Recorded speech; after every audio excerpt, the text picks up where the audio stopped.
Dear Papa Dudut, magandang hapon po sa inyo. Ako po si Jersey at nais ko pong ibahagi sa inyo ang buhay ko na punong-puno ng pagsubok at aral. Fan na fan po ako ninyo, Papa Dudut. Taga Bacolod po ako at hindi ko po talaga pinapalampas ang Barangay Love Stories sa YouTube. Sigurado din po ako na marami kayong fans dito sa Bacolod at sana'y makapunta kayo dito one of these days. Gusto ko nga rin po palang magpasalamat sa inyo, Papa Dudut, sa saya na hatid ninyo sa amin sa pang-araw-araw. Patuloy ko pong ipagdarasal na sana'y makita ko po kayo ng personal. Anyway, lumaki po ako sa isang mahirap na pamilya at hanggang high school lamang po ang natapos ko. Dahil nga po sa hirap ng buhay ay isa lamang ang pangarap ko, ang umasenso at maging mayaman. Ngunit alam nating lahat na hindi ganon kadali ang yumaman. Easier said than done. Ika nga. Hindi na rin po ako nakapagkolehiyo at ilang taon pagkatapos kong makagraduate ng high school ay nagtrabaho ako sa isang kilalang resort dito sa Bacolod. Ang pinsan ko po na si Nonette ang nag-refer sa akin sa resort na yon. Katulad ko po ay lumaki din siya sa mahirap na pamilya. Pareho kami na maganda at hindi nakapagtapos ng high school. Pero kahit na ganoon pa man ay magkaiba pa rin kami ni Nonette. Kasi si Nonette po ay kontento na sa buhay niya. Kahit mahirap sila, sapat na sa kanya ang kinikita niya sa resort dahil kahit papaano ay nakakayanan niyang suportahan ang pamilya niya. Sa kabilang banda ko po ay hindi ako nakokontento sa buhay na salat at nagtatrabaho lamang sa isang resort. At sa mga panahong yon ay hindi ko talaga maintindihan kung paano nakontento si Nonette sa ganong klase ng buhay. Madalas kaming nagdedebate ni Nonette kasi palagi niyang pinapaalala sa akin na dapat ay marunong daw akong makontento. Pero ang lagi ko namang sinasagot sa kanya ay wala siyang mararating sa buhay kung makokontento lamang siya. Bagamat magkaiba kami ng pananaw ni Nonette, ay nagkakasundo pa rin po kami. Tuwing day off namin ay madalas kaming nag-iinuman. At sa mga break time naman ay palagi kaming nagchichikahan. Marami kaming pinag-uusapan. Mga paborito naming GMA teleserye at syempre ang paborito naming mga artista sa GMA at mga episodes ng Barangay Love Stories. Lumipas ang ilang linggo at medyo nakaramdam kami ng pagod sa trabaho sa resort dahil holiday yon. At sobrang daming turista ang nagbabakasyon sa resort na pinagtatrabahuhan namin. Dahil sa sobrang pagod ay nag-decide kami ni Nonette na mag-inuman sa susunod na weekend. At nung nangyari na nga ang pinaplano naming inuman, nag-usap ulit kami ni Nonette tungkol sa mga pananaw namin sa buhay, Papa Dudut.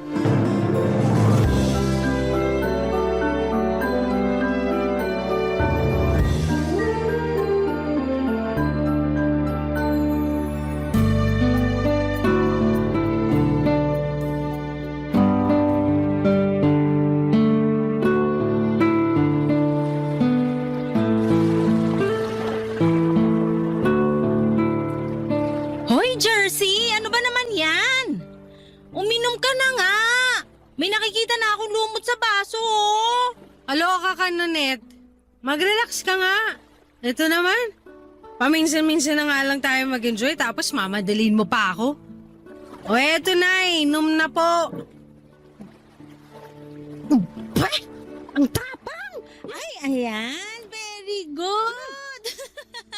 Mabuti na lang talaga nakapag-relax na rin tayo sa wakas. Sinabi mo pa. Non-stop yung dagsaan ng mga guests sa resort. Ang totoo niyan, parang ayoko na nga bumalik dun sa resort eh. Sobrang stressful ng trabaho. Namimilipit na yung katawan ko sa sakit tuwing naka-duty tayo. Hoy, ano ka ba? Pasalamat ka na lang na may trabaho tayo.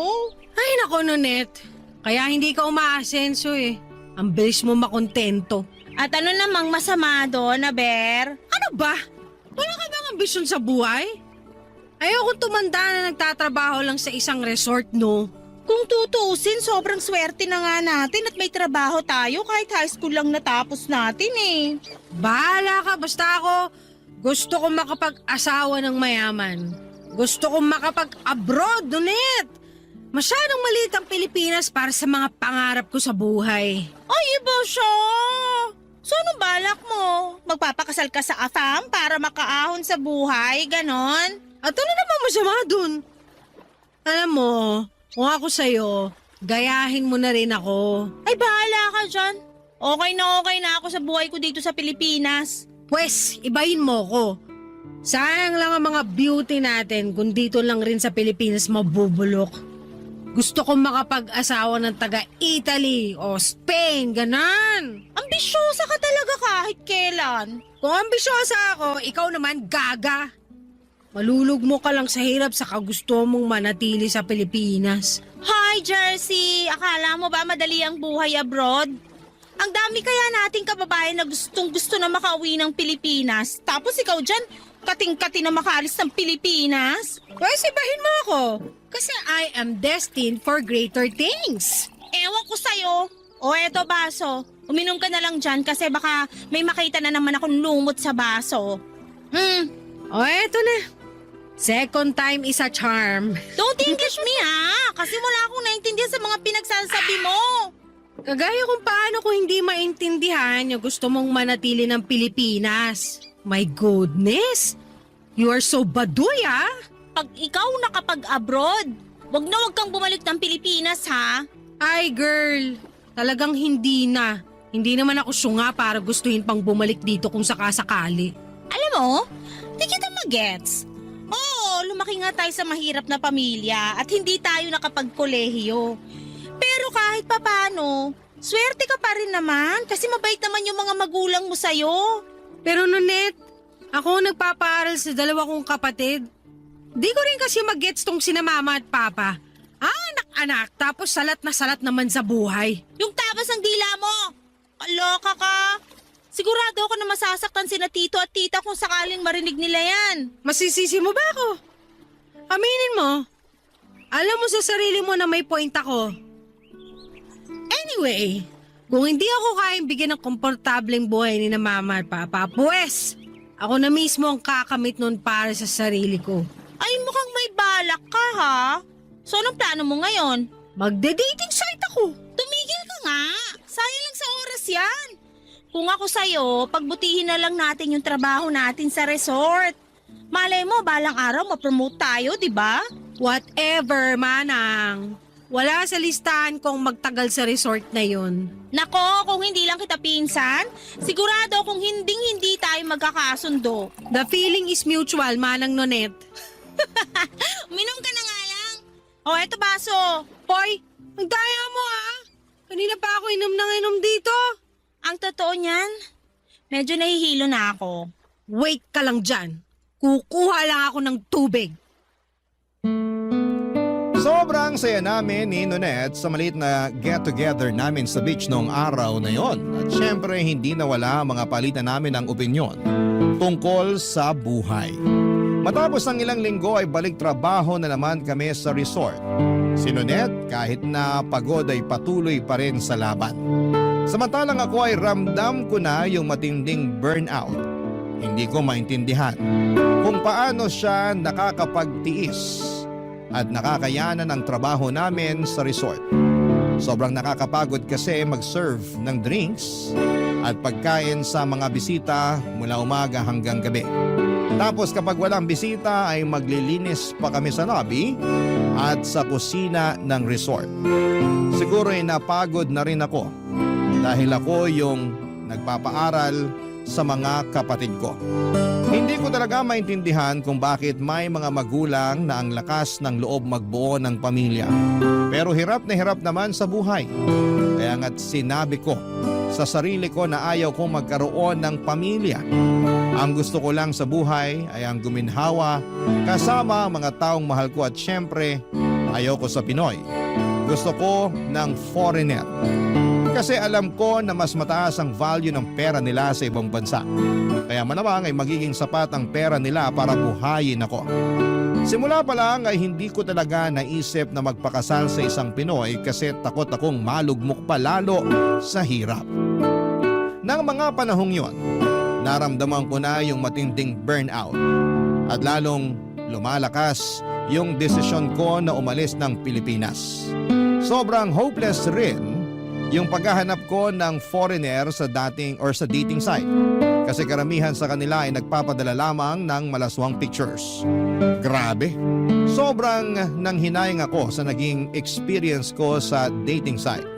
At mas lalo pa akong nalungkot kasi naisip ko na parang sa Pilipinas na ata ako maghihirap at mamamatay. Hanggang sa isang araw may AFAM na guest ang nag-check-in sa resort at hiningi pa yung Facebook account ko. Naisip ko na baka siya na ay yung magbibigay sa akin ng buhay na matagal ko nang pinapangarap. Hindi ko na kailangang magtrabaho pa para lamang mapag-aral ang mga kapatid ko. Na-imagine ko na yung klase ng buhay na makakamit ko kasama yung foreigner na yon. Yung buhay na hindi ko na kailangang mag-alala tungkol sa pera. Yung buhay na ang tanging problema ko na lamang ay kung gaano kalamig ang snow at kung ano ang susuotin ko. Noong naging malinaw na sa akin na may gusto sa akin yung foreigner namin na guest, parang hindi ko na kayang bitawan ang cellphone ko. Hindi kasi kami pwedeng makipag-usap ng matagal sa mga guest sa resort dahil baka magdudahan kami at mawalan pa ako ng trabaho. Kaya palihim akong nagchat-chat sa foreigner namin na bisita. Araw-araw niya akong sinasabihan ng maganda raw ako at deserve ko daw ang magandang love life. Bumibili pa siya ng tubig at juice sa lobby para lamang makita ko. At kasabay noon ay unti-unti na ring napapansin ni Nonette yung namamagitan sa amin ng foreigner.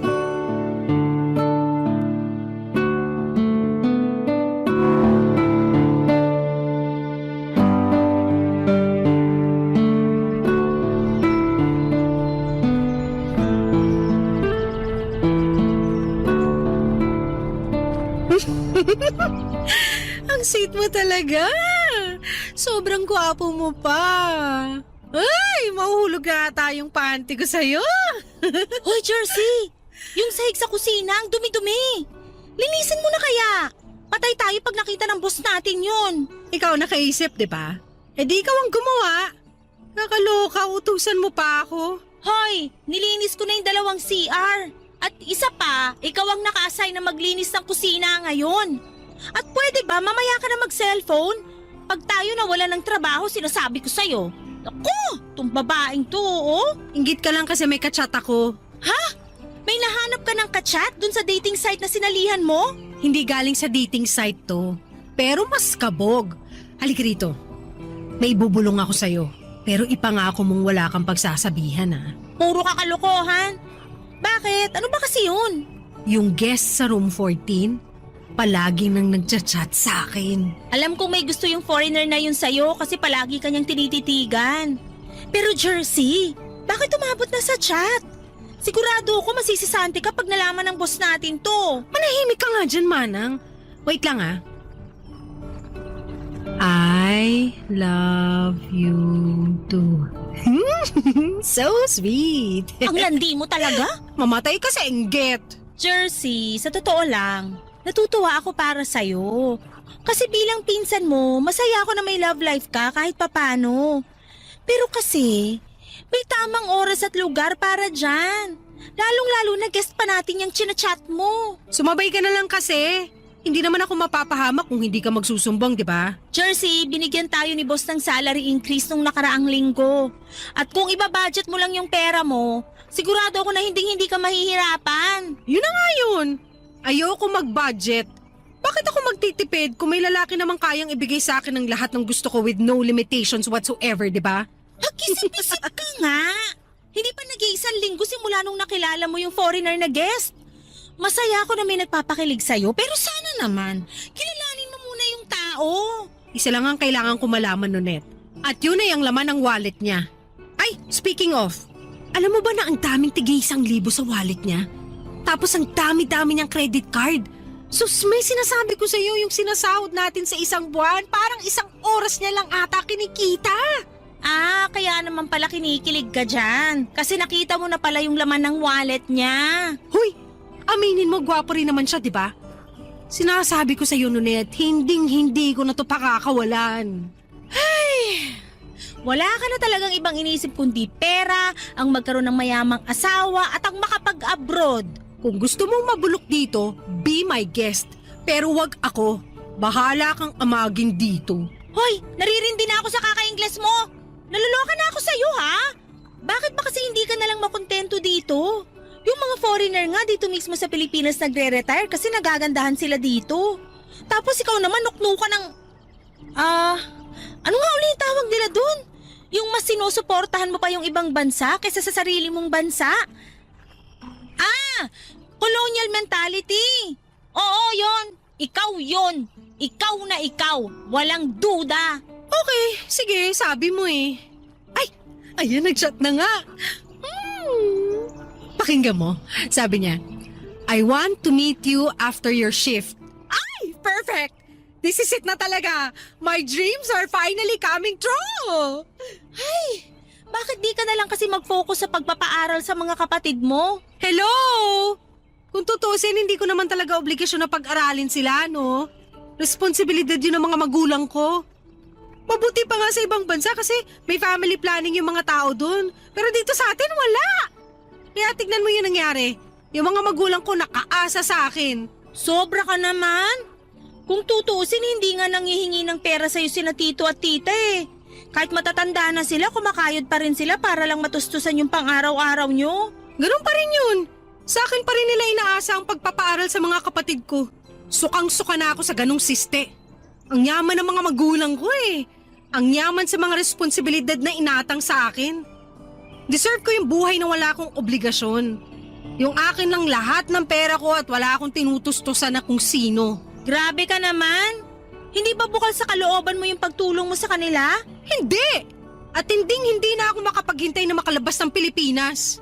Sigurado ako na ibang-iba ang kultura abroad at hindi ko na mararanasan yung katoksikan dito sa Pilipinas kahit kailan. Hay nako, bahala ka na nga dyan. Ido-double check ko pa yung inventory natin. Mag-map ka dun sa kusina ha? At utang na loob, tigilan mo muna yung kaka-cellphone mo. Mamaya na yan pagkatapos ng shift natin. Alis na muna ako, maiwan na kita dyan. Inggitera!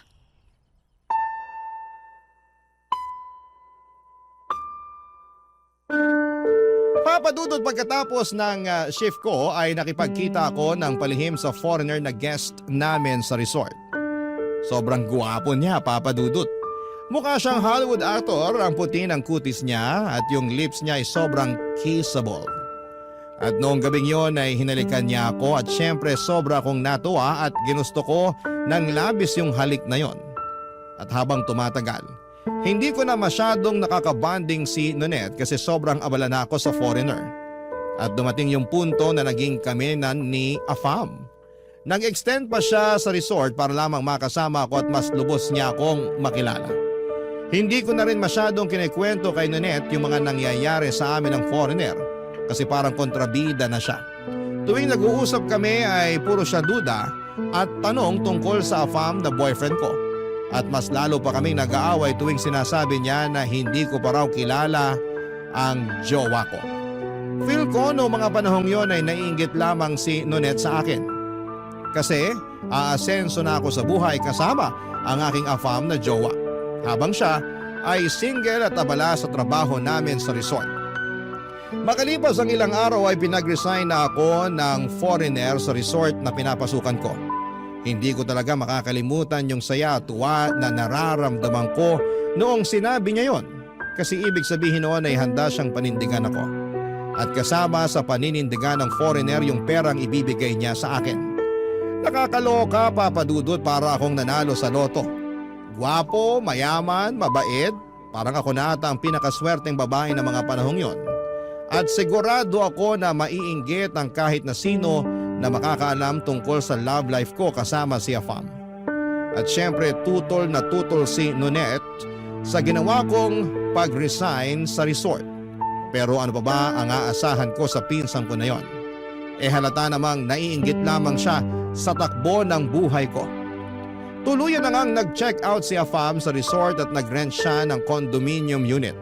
Kaya naman nag-live-in na kami. Grabe ang ganda ng condo na inupahan niya. Namangha talaga ako sa mga facilities ng condominium. May gym, swimming pool at maliit na parke. Ano pa bang hahanapin ko, hindi ba? Ay nako, Papa Dudut. Yung condo unit na inupahan ni Afam ay parang kamukhang kamukha ng condo na pinapaupahan ninyo. Ang ganda at ang lakas makasosyal. Parang sa hotel. Nang mga panahong kasama ko na si Afam sa condo, aminin ko na medyo nakakabagot minsan. Pero hindi ko pinagsisisihan yung desisyon na yon. Ang masasabi ko lang talaga na mga panahong yon ay this is the life. At syempre hindi na ako magkakaproblema pa sa pera. At wala sa bokabularyo ko ang salitang budget. Kasi swipe lamang ako ng swipe sa credit card at debit card. At sagot na ni Afam ang lahat ng luho ko ng mga panahong yon, Papa Dudut. Barangay Love Stories. Barangay Love Stories. Makalipas ang ilang linggo ay napag-alaman ko na ichinismis ako ng magaling kong pinsan sa mga magulang ko. Ikinuwento ni Nonet sa mga magulang ko na nag-resign na ako sa resort at tuluyan na akong nakipag-live-in kay Afam. Sa totoo lang ay medyo nagalit ako kay Nonet kasi sigurado akong manghihingi ng pera ang mga magulang ko dahil alam na nila na foreigner yung jowa ko. Ganyan naman kasi kadalasan sa atin, hindi ba? Kapag foreigner, ang tingin ng iba ay maraming pera. Kaya tinawagan ko si Nonet at pinagsabihan ko siya.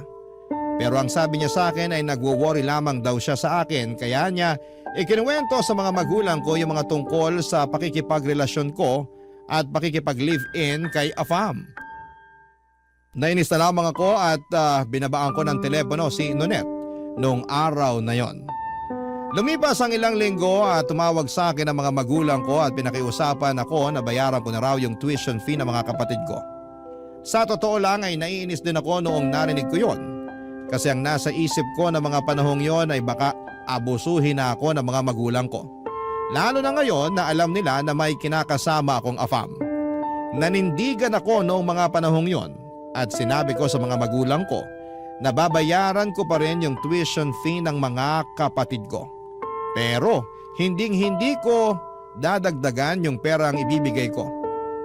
Kasi after all ay tuition fee lang naman yung pinagkasunduan namin in the first place.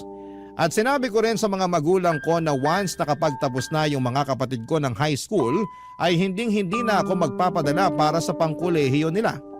Kasi hindi ko naman responsibilidad yon at pwede silang maging working student para nang sa ganon ay malaman din nilang hirap at hindi madali ang kumita ng pera. At isa pa, responsibilidad ng mga magulang ko ang pag-aralin ng kanilang mga anak. Kaya sa tingin ko ay sapat na yung tumulong ako na makapagtapos sila ng high school. Actually, dapat pa nga ay magpasalamat ang mga kapatid ko sa akin. Kasi yung iba dyan ay hindi na nakakapag-aral at all.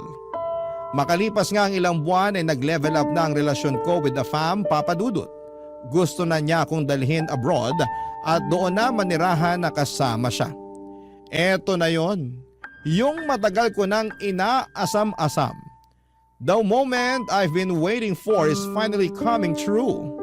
Nagpakasal kami ni Afam dito sa Pinas sa isang huwes at nag-apply kami ng spousal visa.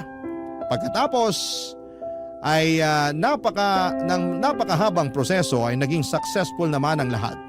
At nakapag-book na kami ng ticket para makaluwas na papunta sa abroad.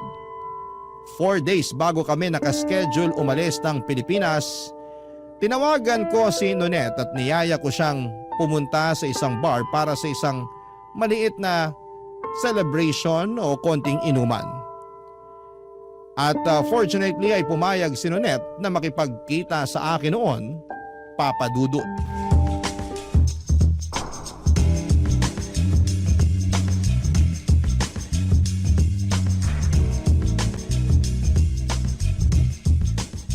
Hoy! Nonet! Dito! Dito yung table natin! Halika dito, dali! Jersey, kamusta ka na? Ikaw ang kumusta? Nakakaloka?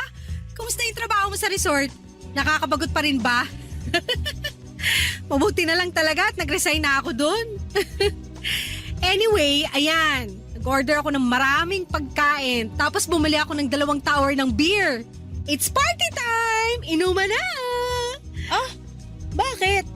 Para saan to? Anong okasyon? Actually, mamaya ako pa sana to sasabihin eh. Pero dahil nagtanong ka na, sige, sasabihin ko na sa'yo. Aalis na kami ng Pilipinas 4 days from now! Amazing, di ba? Seryoso ka? Sino ba bang nakakaalam nito? Wala, ikaw lang. Ayoko kasi na mabati yung pag-alis namin, kaya eto! Surprise! Grabe ka naman! Hindi ka nga nagpaalam sa mga magulang mo na aalis ka ng Pilipinas. Para saan pa? Una sa lahat, patuloy kong binabayaran yung tuition fee ng mga kapatid ko. At pangalawa, 24 na ako. Ano ba? Hindi ako katulad ng ibang tao dyan na matanda na pero nakaasa pa rin sa mga magulang. Ang toxic nun. Kilabutan ka nga sa mga pinagsasasabi mo, Jersey.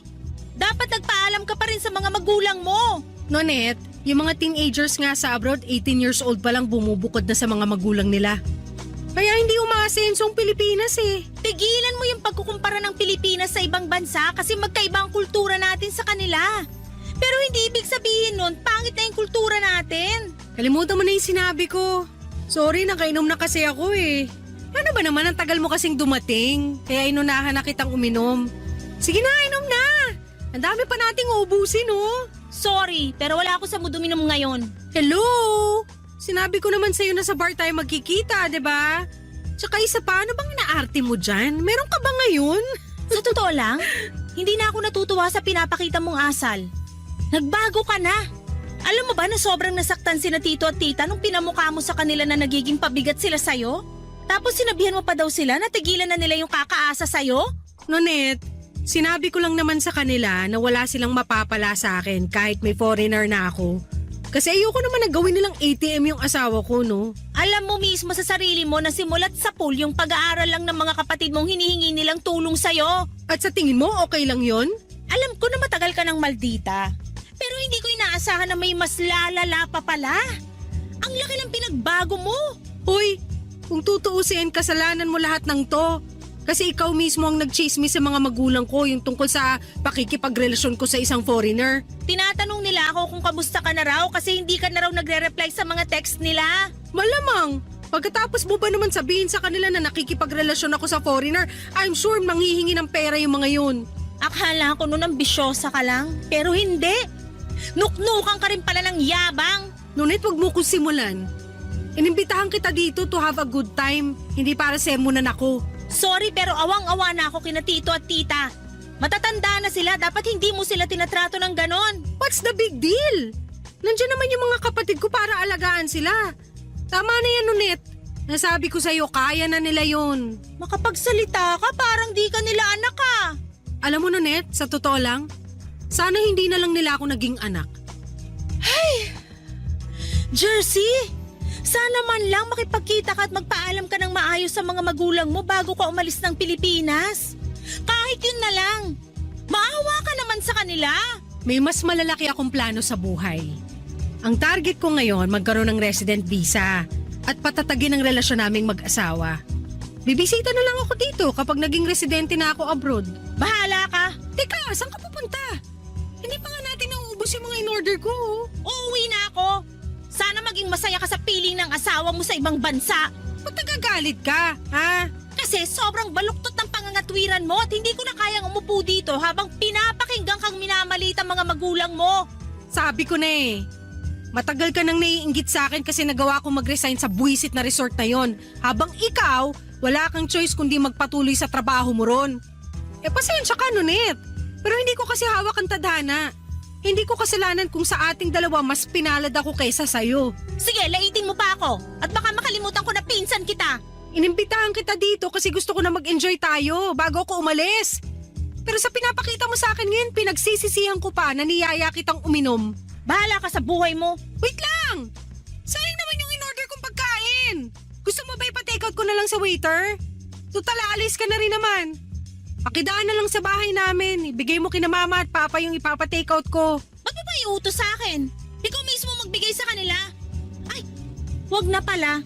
Kasi baka atakihin lang sina tito at tita pag nakita nila kung gaano kagaspang yung ugali mo. Dali-daling umalis si Nonette palabas ng bar ng gabing yon, Papa Dudut. Pinabalot ko na lamang lahat ng pagkain at inuwi ko na lamang. Grabe yung tampo sa akin ni Nonette ng gabing yon. At ang tanong na bumangon sa isipan ko noong mga panahong yon ay, bakit hindi kaya or hindi kaya ng pinsang ko na maging masaya para sa akin? Pero hindi ko na pinilit na hanapin pa ang sagot sa tanong na yon. Kasi mas gusto ko na lamang na mag-focus sa bagong buhay ko. 4 days later ay iniwan na namin yung maganda na kondo na inuupahan ng asawa ko at umalis na kami ng Pilipinas. Hindi ko na po i-mention kung taga saan ang asawa ko pero ang masasabi ko lamang ay sobrang ganda ng lugar. Papadudot malinis yung kalsada, malamig ang weather at talagang ibang-iba siya kumpara sa lugar na kinalakhan ko. Natatandaan ko pa yung first time na nakakita ako ng snow. Sobrang nakakamangha at nakakapanibago. Talagang humilata po ako sa snow kasi yung mga napapanood ko lang dati sa mga pelikula ay finally ay nararanasan ko na rin in real life. Hindi ko po makakalimutan na tawa lang ng tawa yung asawa kong foreigner noong time na yon habang ini-enjoy ko yung pagkamangha ko sa snow. At mas lalo lang akong naging masaya sa desisyon ko na umalis ng Pilipinas kasi namuhay ako ng marangya na parang isang prinsesa.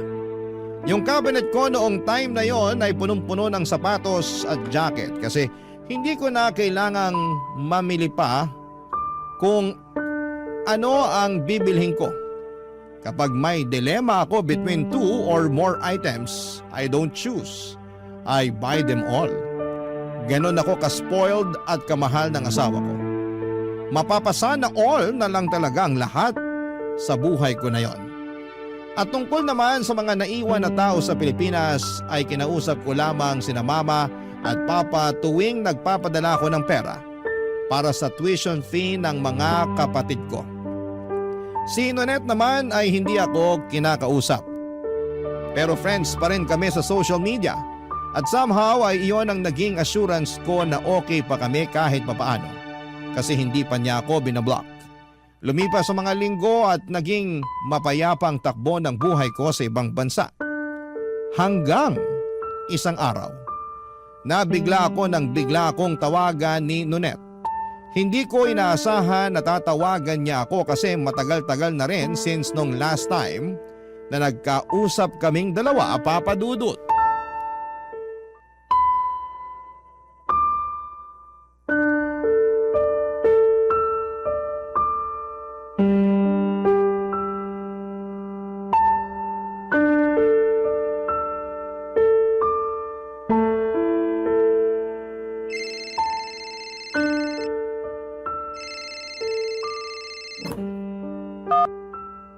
Hello?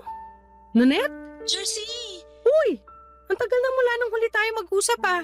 Balita sa'yo. Jersey, I'm sorry kung ngayon lang ako nakatawag sa'yo pero Uy, okay ka lang ba? Anong problema?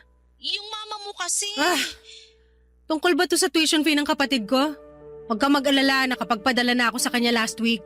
Pero kinlaro ko na hindi ko dadagdagan yung pera kasi yung tuition fee lang naman yung sagot ko eh. Wala nang iba. Sa totoo lang, dapat nga magpasalamat pa sila sa akin na sagot ko pa rin yung tuition fee ng mga kapatid ko. Kasi alam mo ba na dito, kahit high school student pa lang, nagtatrabaho na yung mga bata. Ang ganda sana kung pati sa Pinas ganun ang mindset ng mga estudyante. Makinig ka nga muna sa akin. Si tita kasi… nasa ospital siya ngayon. Ha? Bakit? Ano nangyari kay mama? Sobrang taas kasi ng lagnat ni tita kanina. Kaya sinugod na namin sa ospital. Hala, mukhang alam ko na kung saan papunta tong usapan na to. Nasa labas ako ngayon ng hospital room ni tita. Pero papasok na ako sa loob para makausap mo siya. Yan ang wag mong gagawin. I'm sure nagpapahinga na yung si mama, hayaan mo na muna. At nga pala, Jersey. Ay nako, pustahan tayo, alam na alam ko na yung sasabihin mo. Pero sige, hayaan kita magsalita. Ano yan? Sa susunod na linggo pa kasi yung sahod ko. Tapos sina tito at tita wala ring pera kasi kakabili lang nila ng grocery nung isang araw para sa mga kapatid mo. Jersey, walang-wala kami ngayon at kailangan namin ng pambayad sa ospital. Ano ba naman yan, Nonet? Mataas na lagnat lang yun. Bakit nyo kinailangan dalhin si Mama sa ospital? Mas mabuti na yung sigurado.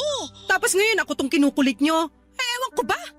FYI lang hindi porket nakatira ako abroad, ibig sabihin nun pinupulot ko na lang ang pera. Utang na loob! Yung mama mo pinag-uusapan natin dito. Ganun na ba katigas ang puso mo para pag-isipan mo kami ng masama?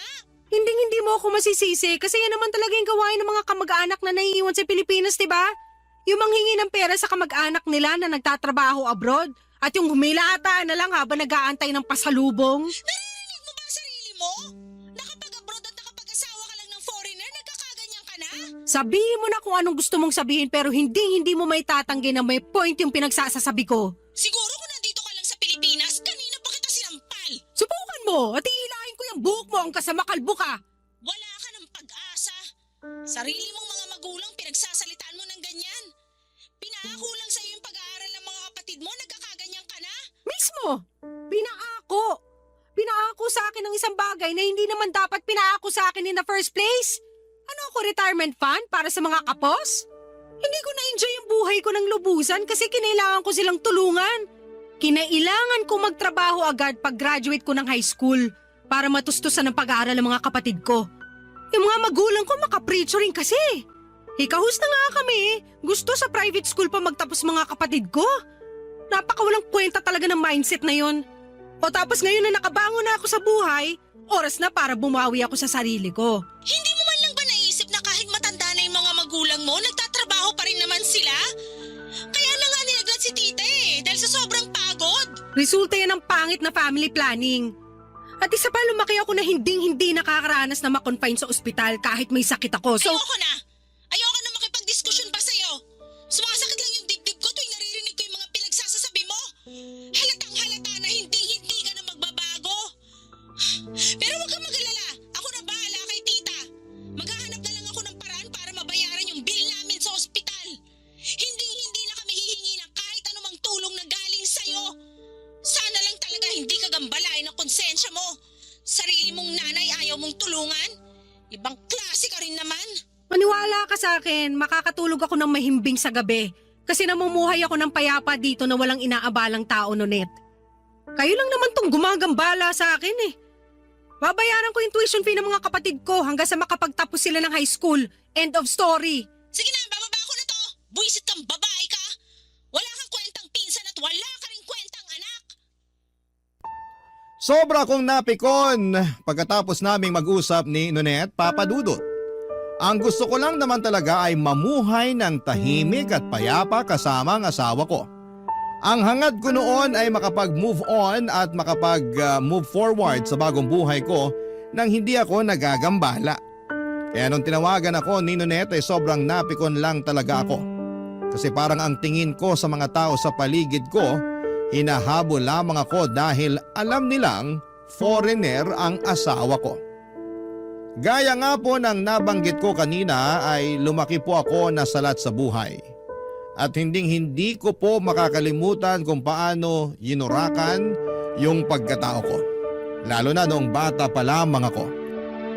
Pinagtatawanan ako ng mga kaklase ko kasi sira-sira na yung mga gamit ko. At puro dilata at noodles lamang ang kinakain ko habang yung mga kaklase ko naman ay pinaghahandaan ng iba't ibang klase ng putahe for lunch. At hindi ko rin po makakalimutan na pagka-graduate ko ng high school ay pinag-uusapan na kaagad ng mga kaklase ko kung saang kolehiyo sila mag-aaral. Habang ako, ang iniisip ko noon ay kung saan ako magtatrabaho. Awang-awa ako sa sarili ko tuwing naiisip ko yung mga moments na yon, Papa Dudut. And going back po, blinako si Nonet sa mismong araw na yon kasi talagang napikon ako sa lahat ng sinabi niya sa akin. Tumagos sa puso ko yung mga sinabi niya pero imbis na maunawaan ko yung gusto niyang ipahiwatig, mas lalo lang akong nagkimkim ng sama ng loob. Mas lalo ko pa ngang iniisip noong mga panahong yon na puro fake yung mga tao sa paligid ko. Kasi alam nila na mayaman ang asawa ko. At noong araw na yon ay sinabi ko sa sarili ko na wala akong ibang taong pagkakatiwalaan kundi ang asawa ko na lang. Kasi siya lang talagang nagmamahal sa akin ng totoo. Siya lang ang nakakapagbigay sa akin ng buhay na matagal ko nang inaasam. At siya lang ang nagpaparamdam sa akin na mahalaga ako dahil sa mga bagay na naibibigay niya sa akin. Pagkatapos kong i-block si Nonet, akala ko noon ay magiging matiwasay na ang buhay ko sa wakas. Kasi wala na pong aabala sa akin. Ang tanging kailangan ko na lamang gawin ay bayaran ang tuition fee ng mga kapatid ko. Pero hindi ko alam na may isa palang pagsubok na darating sa buhay ko. Isang araw, Papa Dudut, ay bigla na lamang nanlamig sa akin ang asawa kong foreigner. Lumalayo siya tuwing natutulog kami at hindi na ako masyadong kinakausap. Sobra po ako nabigla at nabahala sa bago niyang pag-uugali. Tuwing tinatanong ko naman siya kung may problema ba siya ay nagiging agresibo siya at minsang naninira pa ng mga gamit. Natatakot po ako tuwing galit siya. Kaya naman hinahayaang ko na lamang siya at kinakausap ko na lamang siya kapag halata na sa mukha niya na kumalma na siya. Sobrang hirap po ng mga panahong yon kasi hindi ko maintindihan kung ano ang nangyayari at kung anong dahilan ng pagiging magagalitin niya at pagbabago niya. Barangay Love Stories. Barangay Love Stories. Habang tumatagal, Papa Dudut, ay mas lalo kong nararamdaman na lumalabo ang pagsasamahan namin ng asawa ko. Ang mas mahirap pa sa lahat ay nasa ibang bansa ako at wala akong matatakbuhan. Lahat ng mga kakilala ko ay nasa Pilipinas at wala akong nagawa kundi ang solohin ang lahat ng sakit at kalungkutan. Nagpapasalamat na lamang talaga ako na hindi ako sinasaktan ng asawa ko, pero aaminin ko na durog yung emotional at mental health ko. Kasi hindi ko na alam kung kailan siya magiging agresibo at galit ulit. Mabuti pa yung bagyo kasi at least may warning tayong natatanggap mula sa Pag-asa bago pa man ito maglandfall. Pero yung galit ng asawa ko wala pong warning. Bigla na lamang nagla-landfall at pakiramdam ko na mga panahong yon ay para ako yung shock absorber niya. Ako yung tumatanggap at nagko-consume ng galit at bigat ng loob niya. At ang pinakamasaklap sa lahat ay hindi niya sinasabi sa akin kung bakit nagbago ang pag-uugali niya. Talagang masakit kasi parang wala akong ideya kung anong nangyayari at kung anong dahilan ng lahat ng ito. At siguro ang pinakamasaklap sa lahat, Papa Dudut, ay hindi na ako ini-spoil ng asawa ko. Hindi na siya nagbibigay ng pera at hindi na niya pinapahiram ang credit card niya sa akin. Sinisigawan niya ako at nagwawala tuwing sinasabi ko sa kanya na may gusto akong bilhin. Parang lahat ng mga bagay na dating niyang ginagawa para sa akin ay bigla na lamang nawala. At simula na mangyari yon ay hindi na ako nagsalita pa. Naglilinis na lamang ako sa bahay at parang isang routine na lamang na tinatanggap ko. Pakiramdam ko ay para akong nawala ng halaga sa kanya, Papa Dudut. At ang masakit pa ay hindi ko alam kung anong dahilan ng lahat ng ito. Tuluyan na pong nagbago ang lahat noong isang araw. Habang nag-vacuum ako ng bahay ay nakatanggap pa ako ng tawag mula sa Facebook account ni Mama. Sobra po ako nabigla sa mga nangyari noong sinagot ko yung tawag na yon. Ang bilis ng mga pangyayari to the point na hindi ko pa talaga na-absorb ang lahat ng mga nangyari sa usapan na yon. Parang bigla na lamang sumabog ang lahat at ako'y nahulog sa isang sitwasyon na hindi ko po inaasahan, Papa Dudut.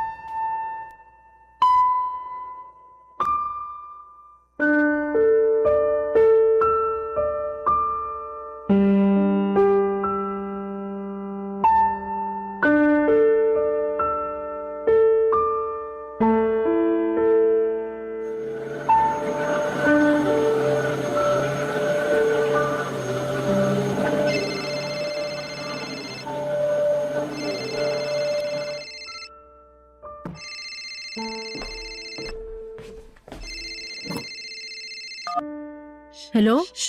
Ma? Jersey! Teka lang, sino to? Jersey! Sino neto? Nonet!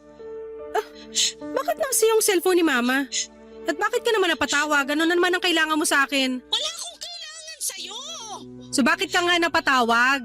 The last time I check, hindi tayo bate. At bakit mo pinakailaman yung cellphone ni Mama, ha? Umuwi ka na nga, Nonet. Akala mo ba hindi ko napapansin na palagi mo nang kasama si Mama at Papa?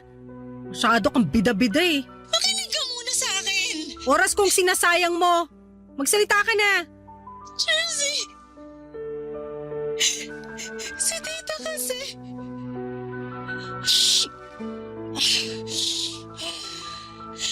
Yung mama mo, Jersey. Hoy, kumalma ka nga. Hindi kita maintindihan. Ano ba nangyayari sa'yo? Wala na siya. Ano ibig mong sabihin? Paano wala na? Patay na mama mo, Jersey. Nonet, wag ka magbibiro ng ganyan. Hindi magandang biro yan. Alam ko wala kang pakialam kay tita. Pero naisip ko pa rin na kahit pagbalik-balik na rin natin ang mundo, mama mo pa rin siya at anak ka pa rin niya. Kaya deserve mo rin malaman yung nangyari sa kanya. Nonet, hindi totoo yan. Bawiin mo yung sinabi mo. Buhay pa si Mama. Ibigay mo nga yung cellphone kay Mama, kakausapin ko siya. Makinig ka! Wala na si tita! Patay na siya! Alam ko nagsisinungaling ka lang. Galit ka kasi nagyayabang ka sa akin at yan mismo ang dahilan kung bakit ginagawa mo to. Mukha ba ako nagsisinungaling? Ha? Anong ginawa mo kay Mama, Nonet? Ha? Kasalanan mo to.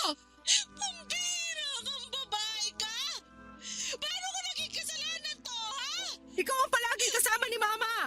Kung tinutukan mo sana siya na maayos, hindi sana to nangyari sa kanya. Hindi sana namatay si Mama. Kasalanan mo lahat to. Ikaw na lang sana namatay.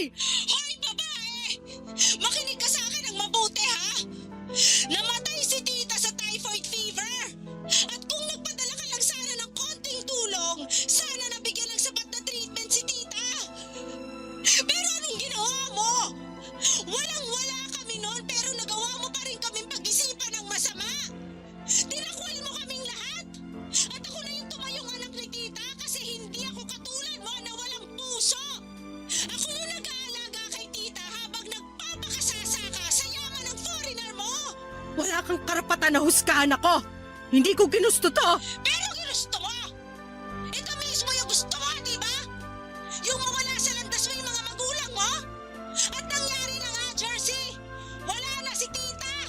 At si tito, halos hindi na nga kumakain kasi hindi niya pa rin matanggap yung pagkawala ni tita. Nonet, nasan si Papa? Kumusta yung mga kapatid ko? Galit na galit silang lahat sa'yo. Ang totoo niyan, galit rin ako sa'yo eh. Pero deserve mo rin naman malaman yung nangyari sa mama mo. Bakit niyo ba ako sinisisi? Eh, sobrang unfair niyo naman. Gusto ko lang naman magbagong buhay, yun lang. Malinis ang konsensya ko. Wala akong ginawa sa inyo para isisi niyo sa akin yung pagkamatay ni Mama. Mismo! Wala kang ginawa! Wala kang ginawa para iligtas yung sarili mong ina! Hindi ako nagkulang ng paalala sa'yo! Kahit na alam kong simulat sa pulpa lang, kinamumuhian mo yung pamilya mo! Tinawagan pa rin kita para ipaalam sa'yo yung mga nangyayari sa kanila dito! Pero ikaw lang naman tong walang puso na pilit pinuputol yung ugnayan mo sa kanila! Nonet, hindi mo ako masisisi. Natakot ako eh. Ayaw ko lang maramdaman yung pakiramdam na ginagamit ako dahil lang may kaya yung asawa ko. Buwisit ang dahilan yan! Oh, Jersey, lumaki kayo sa hirap!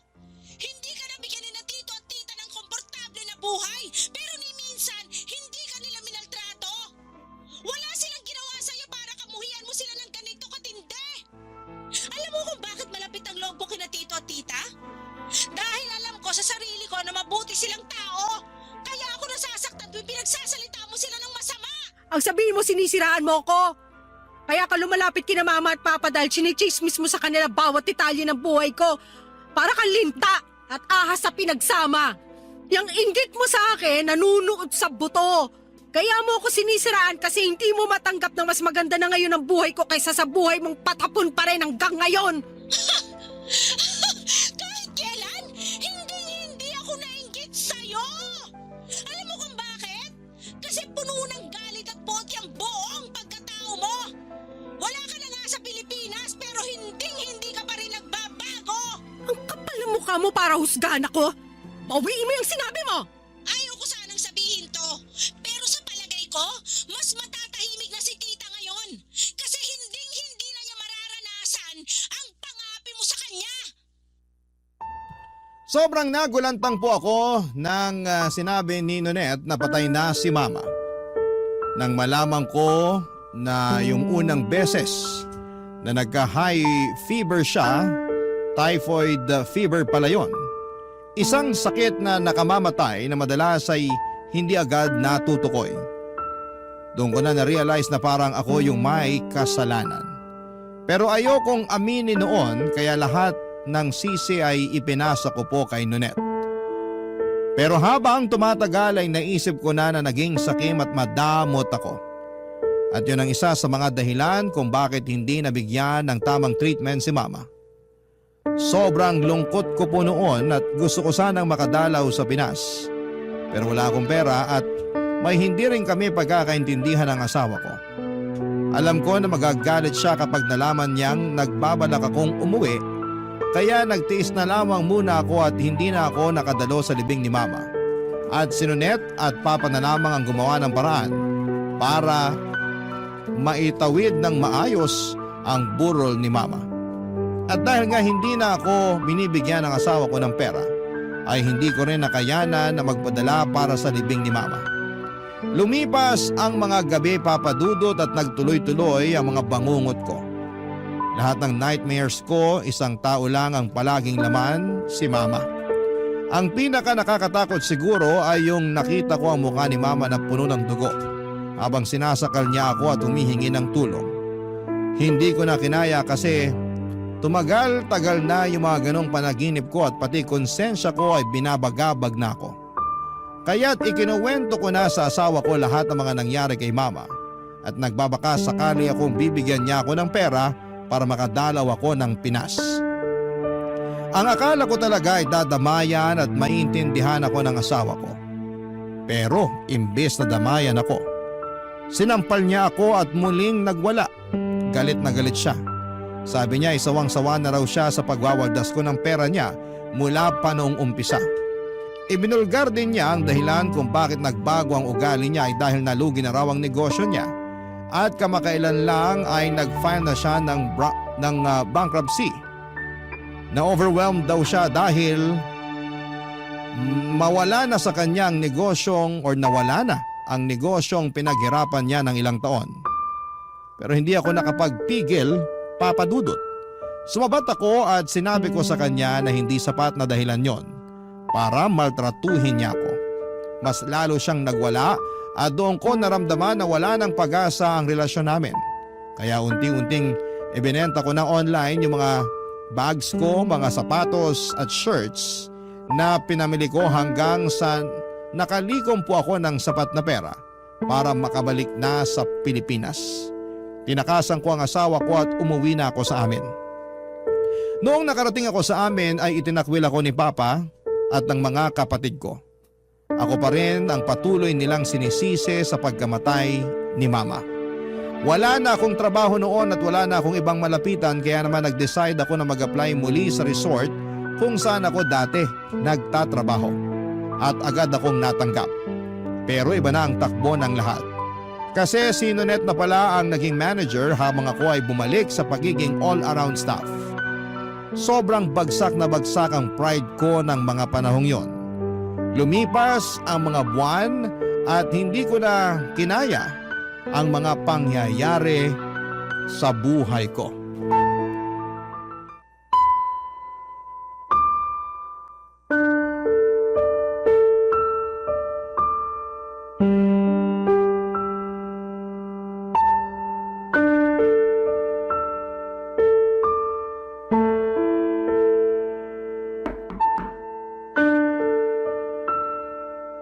Pasok! Oh, Jersey, ano kailangan mo? Nonette, ito na nga pala yung resignation letter ko. Oh, Sandali lang. Bakit ka naman magre-resign?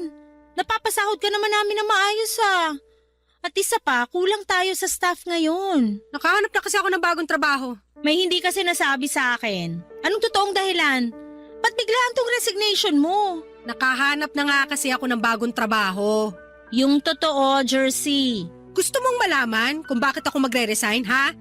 Hindi kasi katanggap-tanggap para sa akin na manager ka na habang ako, ganun pa rin yung posisyon ko dito. Naglilinis, nagsaserve. Ayoko yung pakiramdam na pinagmamastan mo ko habang ginagawa ko yung mga trabahong sabay pa nating ginagawa dati. Nagbubwisit ako tuwing nakikita kita araw-araw at ilang buwan kong tinis yun. Pero hindi ko na talaga kaya.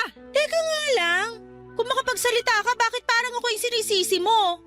Hindi ko naman kasalanan kung ba't dito ka uli sa resort nag-apply ah. Kaya nga ako alis, di ba? Siguro ang saya-saya mo na nakikita akong lugmok sa hirap habang tinatamasa mo yung mga benepisyo ng pagiging manager. Ay, sandali lang naman, Jersey. Hindi ko kasalanan kung nag-resign ka dati. Hindi ko kasalanan kung hindi ka nakontento sa sinasahod mo dito sa resort. At hindi ko rin kasalanan kung hinila ka pababa ng kasakiman mo. Sige, ipagduldulan mo pa. Ano pa, Net? Ni isang malaking fail yung pagpapakasal ko at pagpunta ko abroad? Na hanggang ngayon wala na akong matakbuhang pamilya dahil kinasusuklaman na nila ako? Napatuloy ako nagtitiis sa kakarampot na sahod habang ikaw tiba-tiba ka sa natatanggap mo tuwing kinsenas? Ano pa, ha? Magsalita ka! Hindi ako nagkulang ng paalala sa'yo. Simulat sa pool pa lang, palagi ko nang sinasabi sa'yo na pagbutihin mo na lang yung trabaho mo, imbis na umasa ka sa foreigner para magkaroon ng maginhawa na buhay. Pero hindi ka nakinig sa akin. At higit sa lahat, nagbulag-bulagan ako sa lahat ng pang-iinsulto mo sa akin. Eh di ikaw na! Ikaw na yung madiskarte. Ikaw na yung masipag. Ikaw na yung magaling. Ikaw na lahat. Ang galing mo, Nunet! Ang galing-galing mo! Panalo ka na, champion! Alam mo, hindi naman sana issue yung pagkakaroon mo ng foreigner eh. Hindi sana naging issue yung pag-abroad mo kung naging humble ka lang sana. Pero wala, pinamukha mo sa amin na ikaw tong mas nakaaangat dahil nagkaroon ka lang ng asawa na foreigner. Tingnan mo nga naman, who would have thought na malulugi pala ang negosyo ng asawa mo? Sandali lang. Nasabi ko nga na naghiwalay kami ng asawa ko. Pero wala akong pinagsabihan tungkol sa pagkalugi ng negosyo niya. Saan mo nalaman yan, ha? Paano mo nalaman? Sinearch ko online yung pangalan ng asawa mo at kalat na kalat sa internet kung paano nalugmok ang negosyo niya dahil pinangsugal at pinambisyo niya lang yung majority ng income niya. Wala kang karapatan para busisiin yung personal kong buhay. Labas yan sa trabaho mo. Hindi ko intensyon na usisain yung buhay ng asawa mo. Pero bilang manager, kailangan ko mag-background check sa mga empleyado ko para siguruhin na maganda ang takbo ng workplace ko. Workplace mo? Yabang mo naman. Parang kailan lang naglilinis ka lang naman ng CR dito ah. At parang kailan lang pinagyayabang mo sa amin na mas nakakataas ka, pero bilugang mundo. Pero anyway, aaminin ko na kulang talaga kami sa staff ngayon at kailangan ka namin dito. I'm sorry kung nasasaktan ko na yung feelings mo ngayon. Buti naman at alam mo. Sorry talaga, nadala lang ako ng emosyon ko. Siguro kasi hanggang ngayon naalala ko pa rin kung paano mo ako pinag-isipan at pinagsalitaan ng masama. Pero Jersey, alang-alang na lang sa resort, maging professional na lang tayo sa isa't isa, please. Kung gusto mo, pwede ko rin dagdagan yung sahod mo para magstay ka lang. Magpapatawa ka ba? Anong tingin mo sa akin, Charity? Huwag mo naman sanang masamain. Ako na nga itong nakikiusap sa'yo na magstay eh. Gusto kong pangalagaan ang posisyon ko as manager. At isa sa paraan para magawa ko yun, pangalagaan din ng staff ko.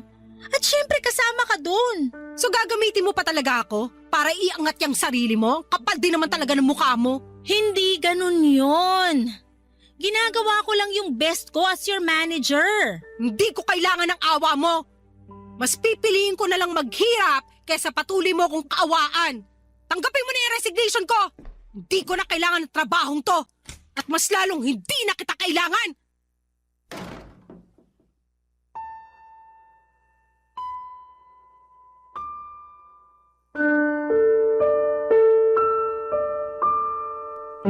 Papadudot awang-awa ako sa sarili ko noong araw na yon. Parang hindi ko matanggap na ang posisyon ko ngayon ay under sa management ng isang tao na dati ko pang minamaliit. At ang pinakamasakit ay ayaw na ayaw ko na nararamdaman kong kinakawawa ko. Siguro ay marami sa atin ang ayaw na makaramdam ng ganitong klase ng emosyon, hindi ba? Kaya siguro nagbitaw ako ng mga maanghang na salita kay Nonette noong nag-resign ako kasi sobrang naapektuhan yung pride ko. Pero mapaglaro ang tadhana, Papa Dudut, kasi hanggang ngayon, pakiramdam ko ay nasa ilalim pa rin ako ng gulong.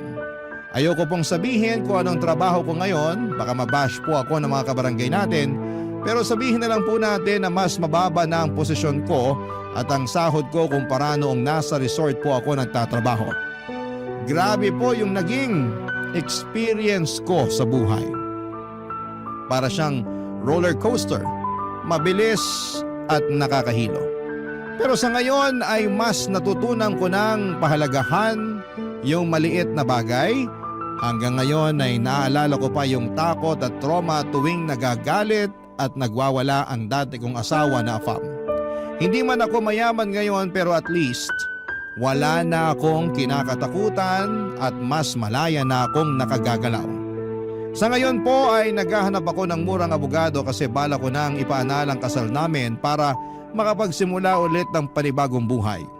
Sa totoo lang ay hindi ko po alam kung saan ko huhugutin ang perang kinakailangan ko. Pero pagsisikapan ko po yun.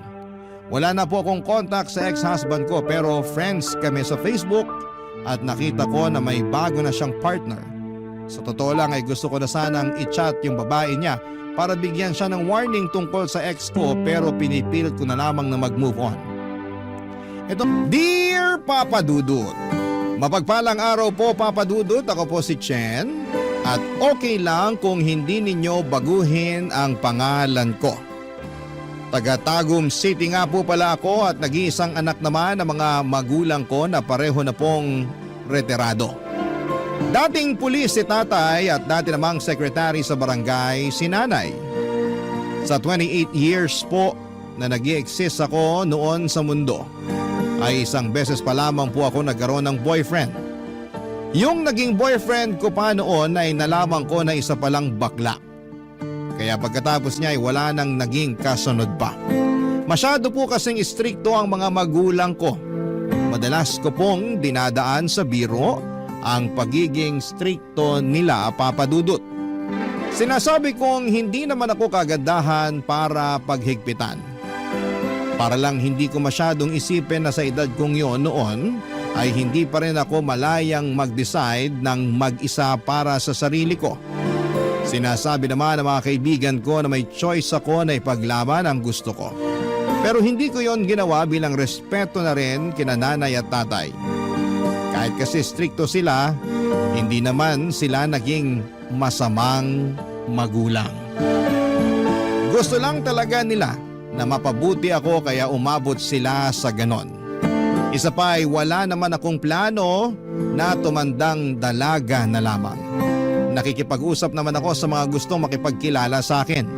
Yung iba okay naman kausap, pero ewan ko ba Papa Dudut. Kapag bigla silang nanliligaw sa akin ay nawawalan ako ng gana.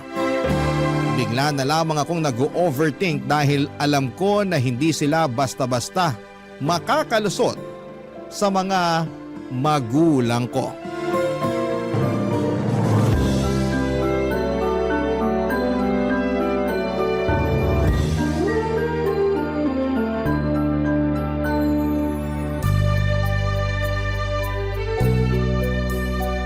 Anak, nakauwi na pala yung anak ni Kumare.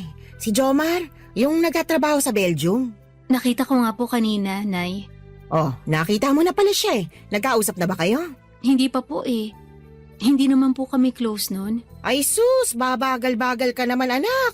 Di ba't magkalaro kayo nung mga bata pa kayo? Nay naman, mga bata pa po kami nun.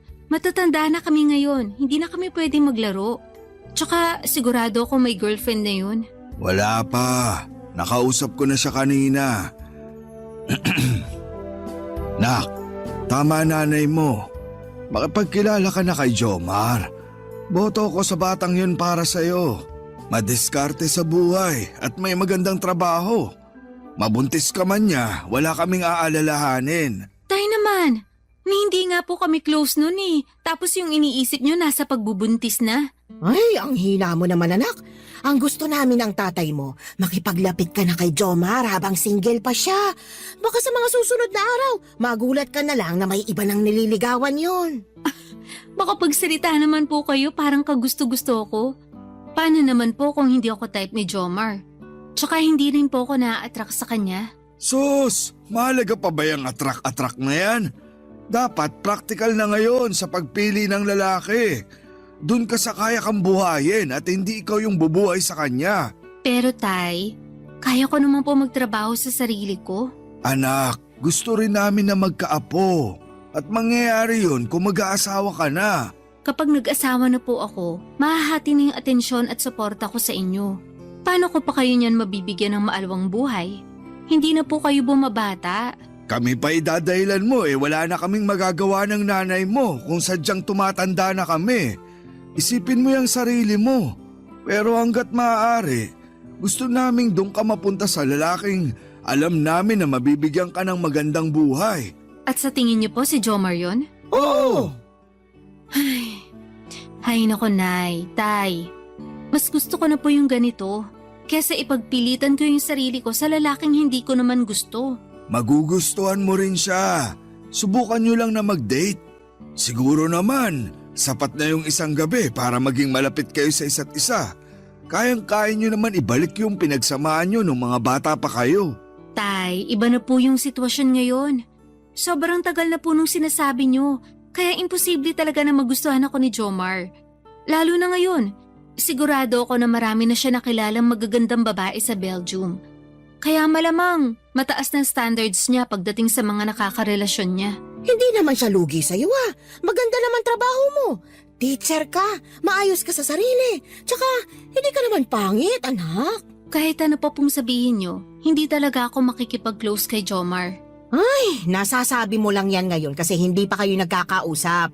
Ayaan mo't mga minsan iimbitahan ko siya rito para maghapunan. Tama, mabait naman yung batang yun. Siguradong hindi yung tatanggi. Baka nga matuwa pa siya dahil matagal-tagal din kayong hindi nagkausap. Ay, bahala na nga po kayo. Basta kapag hindi ko pa rin siya nagustuhan at hindi niya rin ako nagustuhan, wag na po kayo makulit ha. Mangako po kayo. Naku, hindi ko kaya mangako. Mas lalo ako.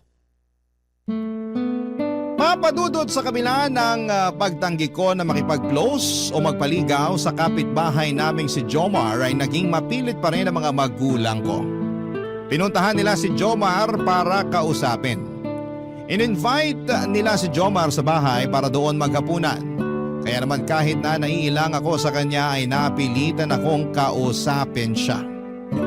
Hiyang-hiya ako noon tuwing ipinagmamalaki ako sa kanya ni nanay at tatay. At kung ano-ano pang mga sinasabi tungkol sa akin na parang pinipilit talaga si Jomar na magustuhan ako. Alam ko namang nagigets niya rin noon yung ginagawa ng mga magulang ko at napapansin ko na naiilang na rin siya sa sitwasyon namin. Nagkakatingin na lamang kami na parang nagkakaintindihan sa ginagawa ng mga magulang ko. Kaya nang matapos yung dinner namin ay humingi ako ng dispensa sa kanya. Sinabi ko na lamang na huwag nang pansinin yung mga sinabi ni nanay at tatay dahil hindi naman talaga ako nagpapaligaw.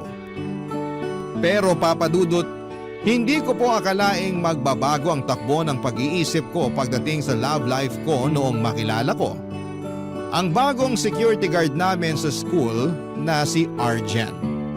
Unang kita ko pa lamang sa kanya iba na ang nararamdaman ko. Parang kilig yon na hindi ko po maipaliwanag, papadudot.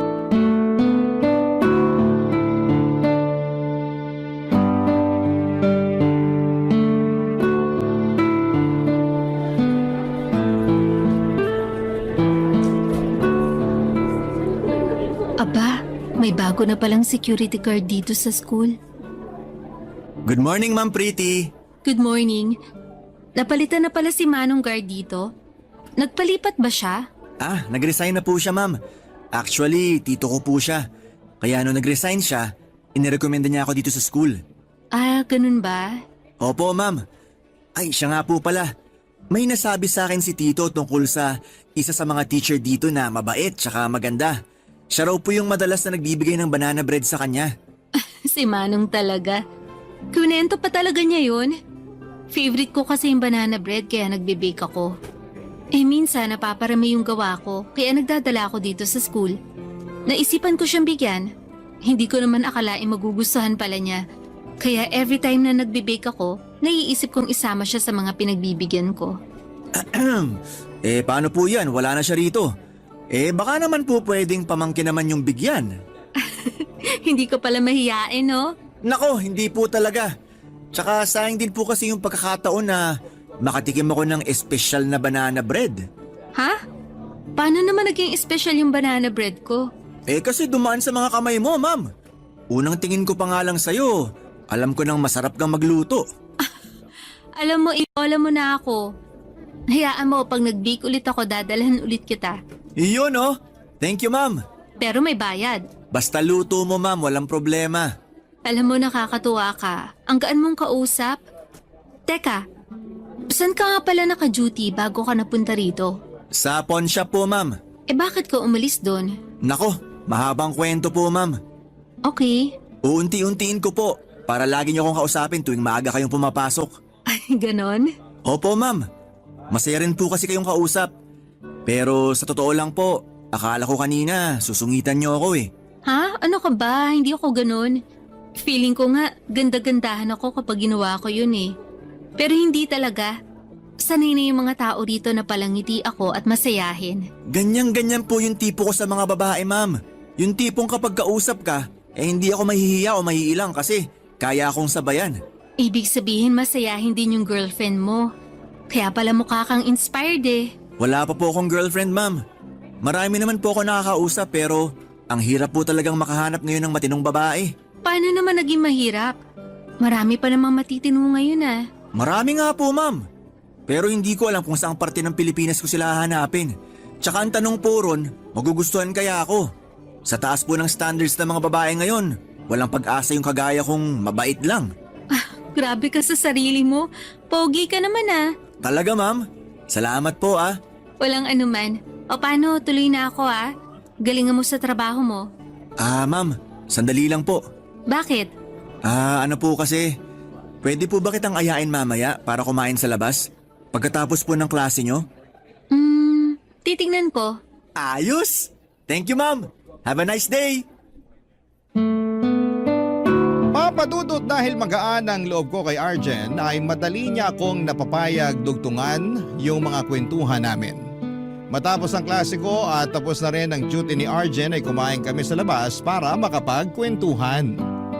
Tuwang-tuwa ako noon sa kanya dahil parang hindi siya nauubusan ng kwento. Doon ko na-realize na masayahin lang talaga siya. Mapagbiro din siya pero maingat siya sa mga binibitawan niyang salita. Hindi siya nakaka-turn off kausap.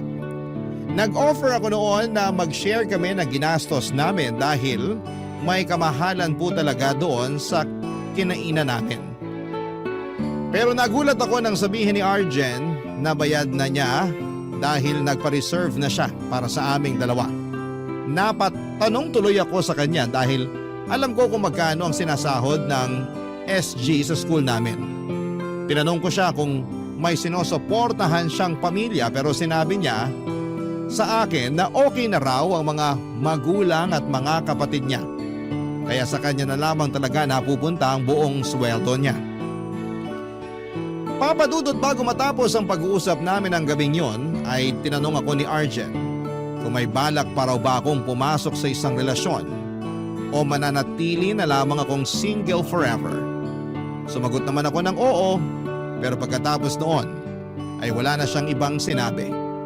Wala naman siyang pahiwatig papadudot na gusto niya akong ligawan. Kaya hindi rin ako nag-assume ng mga panahong yon, papadudot. Barangay Love Stories. Barangay Love Stories. Papadudot dahil araw-araw naming nakikita ang isa't isa, ay lalo kong nakagaana ng loob si Arjen. Palangiti pa rin siya at makwento tuwing nagkikita kami. Yung closeness po namin noon ay hindi yung masasabing romantic relationship talaga dahil naging matalik kaming magkaibigan. Madalas akong naglalabas ng mga saloobin sa kanya tungkol sa paghihigpit sa akin ng mga magulang ko. Nakikinig naman siya at nagbibigay ng advice. Ang nakakatuwa pa sa kanya, lahat ng mga sinasabi niya ay may sense talaga at hindi yung may masabi lang. Na-feel ko po talaga na nakikinig siya sa akin at naintindihan niya yung mga sinasabi ko bago siya magbigay ng opinyon niya. Dahil sa magandang samahan namin ni Arjen ay hindi ko na po naisip noon na nasa kanya na pala yung mga standards na hinahanap ko sa isang lalaki. Madalas nga po akong nasasabihan at choosy kapag sinasabi ko yung mga katangiang gusto ko sa isang lalaki. Pero hindi ko naman dinaramdam yon. Sa tagal ko po kasing naging single ay parang ang pangit naman po kung magsesettle na lamang ako sa sino mang magkakagusto sa akin. Pero noong naging close na kami ni Arjen ay hindi ko na naisip na makipag-usap pa sa mga lalaki na tipong aabot kami sa talking stage at pag-meet up. Papadudot marami na akong nalaman tungkol kay Arjen. Kasama na roon ang pagmamay-ari niya ng malaking pwesto ng gulayan sa palengke. Malaki naman daw ang kinikita niya roon pero dahil naging security guard din ang tatay niyang nagpatapos sa kanya sa pag-aaral noon ay gusto niya rin daw na subukan yon. Wala naman daw sana siyang balak magtagal sa ganong trabaho para makapag-focus sa gulayan niya sa palengke. Pero dahil nakilala niya ako ay itinuloy pa rin niya ang pagiging guard sa school na pinapasukan ko, Papa Dudut.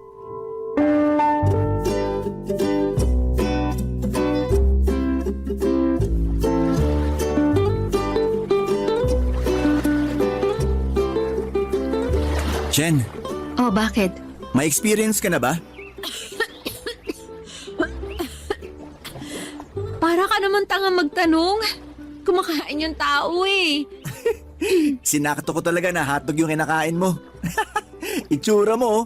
Halatang guilty sa tanong. Siyempre, nagulat ako. Bakit ba kasi ang random ng tanong mo? Wala lang. Bigla ko lang naisip itanong sa'yo eh. Pero ano nga yung sagot mo? Bakit ba gusto mong malaman? Kasi mag-share din ako ng experience ko. Kadiri ka. Hindi na kailangan kasi hindi naman ako interesado. Kung ayaw mo makinig, sige. Ikaw na lang tatanungin ko. Sasagutin ko na. Wala pa. Nasabi ko naman sa'yo kung gaano ka-stricto yung mga magulang ko, di ba? Kaya malamang, inosente pa rin ako hanggang ngayon. Kung tatawanan mo ko dahil wala pa akong experience at this age, friendship over na tayo. Sus, natatawa lang naman ako sa reaksyon mo.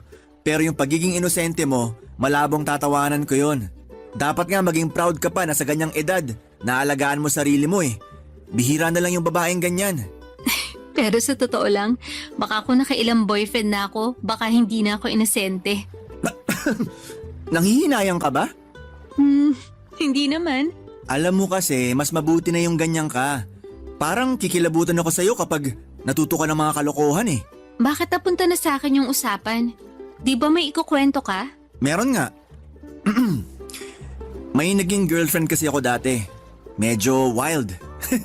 Ang totoo, sa kanya nasira yung kainosentehan ko. Pero marami akong natutunan sa kanya.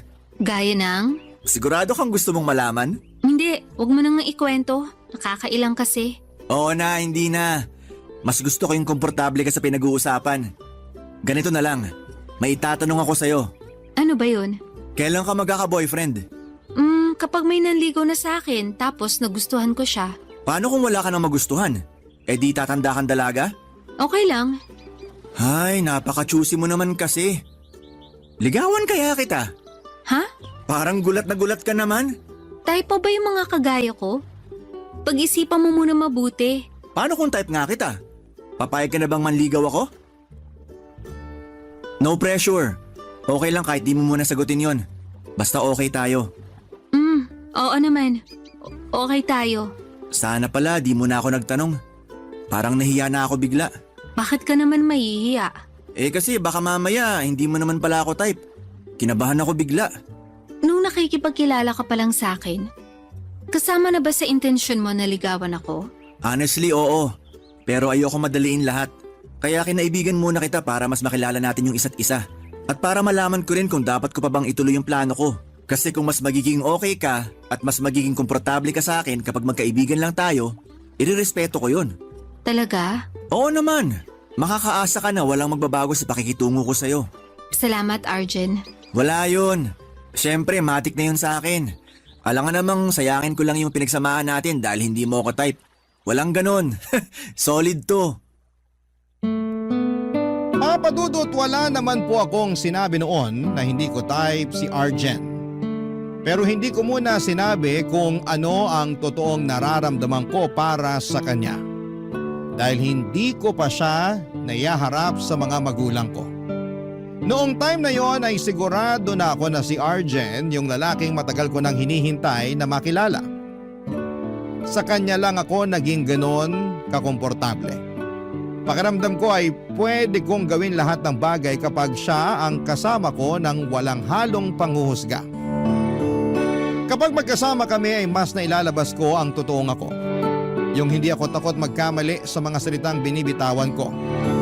Minsan, nakakapagmura din ako pero ni minsan ay hindi niya ako hinusgahan.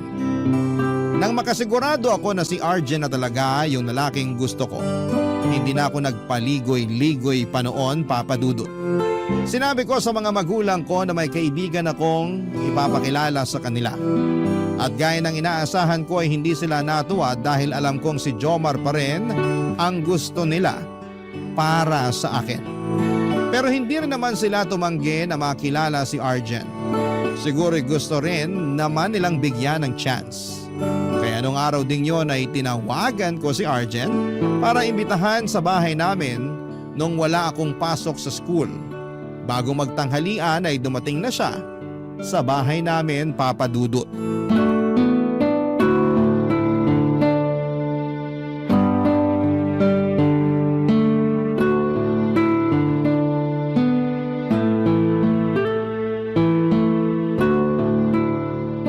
Uy, okay ka lang? Oo. Okay lang ako. Okay na okay. Nasa loob na sina nanay at tatay. Halika na, pasok na tayo. Nay, tay, si Arjen po. Kaibigan ko. Magandang tanghali po. Arjen nga po pala. Nice to meet you po. Kaibigan ka lang ba talaga ng anak ko? Opo. Maupo na kayo. Nakahanda na yung pananghalian. Yung distansya ng upuan nyo, kalahating metro dapat. Opo, sir. Tay, tapos na po yung pandemic. Hindi virus yung dahilan, kaya ako kayo pinaglalayo. Ay, halika na, maupo na lang tayo. Pagpasensya mo na lang sina nanay at tatay Matagal na ba kayong magkaibigan ni Chen? Hindi pa naman po. Mga 2 buwan pa lang po, sir. 2 buwan pa lang tapos ipinakilala ka na sa amin? Baka naman nanliligaw ka na kay Chen. Hindi pa po. Bakit? May bala ka ba?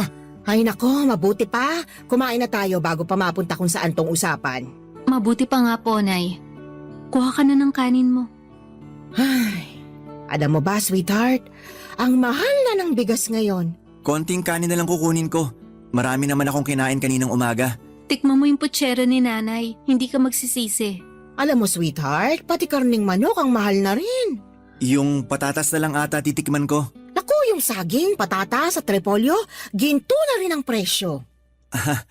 Sa susunod pala, magdadala ako ng mga gulay dito sa inyo. Ay, sabaw na lang sa akin, Chen. Parang may galit kasi sa akin nanay mo eh. May sinasabi ka ba? Sabi ko po, busog pa po ako. Pero titikman ko na lang po yung niluto nyo para hindi po sumama yung loob nyo. Bakit naman sasama ang loob ng asawa ko? Tay, pwede po bang kalmahan niyo lang ni nanay? Alam ko naman po kung ano yung ginagawa niyo. Okay lang, Chen. Naiintindihan ko naman sila. Huwag po kayong mag-alala, ma'am, sir. Magkaibigan lang po talaga kami ni Chen. Kung hindi niya po gustong magpaligaw, hindi naman po ako mangungulit. Teka, ano nga palang trabaho mo? Security guard po sa school. Kina Chen ba? Opo, sa madaling araw naman po, tindero ako sa palengke. Tindero ng ano? Baka naman kung ano yung binibenta mo. Nagtutulak ka ba? Nagtutulak po talaga ako, pero hindi po droga. kundi yung kariton po na pinagkakargahan ko po ng mga gulay kapag magdi-display na sa tindahan. Ang totoo po niyan, Tay. Siya po talaga yung... Shen, Ay, bahala ka kung yan ang trip mo. Hindi ko pa pinapaligawan yung anak ko. Marami pang gustong ma-achieve sa buhay yan.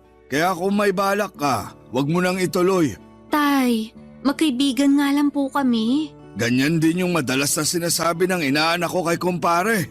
Tingnan mo ngayon, mag-asawa na sila nung sinasabi niyang kaibigan. At may mga anak na rin. Kaya hindi mo kami madadala dyan sa mga sinasabi mo magkaibigan ng kayo. kung liligawan ko man po si Chen, sisiguraduhin ko pong alam nyo at may consent nyo po, ma'am at sir. Aba dapat lang. Sisiguraduhin ko rin hindi magiging madali sa'yo ang lahat. Uy, Tay, huwag niyo naman pong takutin si Arjen. Kung tunay siyang lalaki, hindi siya matatakot sa amin ng nanay mo. Para yun lang eh. Marami na rin kasing sumubok na manligaw dito kay Chen, pero sa una pa lang, hindi na nila kayang panindigan yung anak namin. Paano naman namin ipagkakatiwala si Chen sa ganong klaseng lalaki?